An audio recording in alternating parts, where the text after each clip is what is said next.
to lay down a really good foundation about how to prevent cold weather emergencies, the very first step here is to talk about layering clothing. As you can see, I've got some pretty advanced gloves. They're made out of some really high-tech materials using synthetics that help to wick away moisture and keep heat in. These particular 180s have got the little vent holes on the top.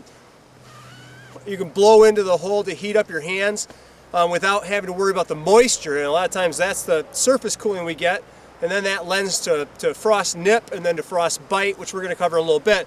But first of all, let's take a look. You know, a lot of times we just don't layer correctly. I've got a couple different t-shirts on.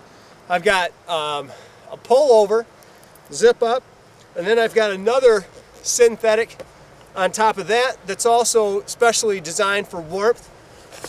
And then it's a really good idea to have either a hollow fill or a thinsulate or even a down if you're going into extreme weather with a water repellent shell that's going to help resist the water saturation. As soon as our clothes get wet, we're going to lose heat like crazy.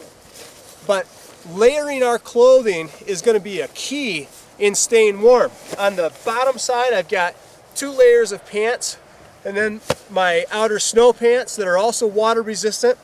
They're sealed around the ankles. They're a tight band that I can tighten around the waist, and then I can drawstring the center of the coat, which is going to help to create these pockets of warmth, again wicking away the moisture but keeping heat in, all of which is going to help keep my core temp at 98.6 regardless of what my facial skin is going to be cold wise.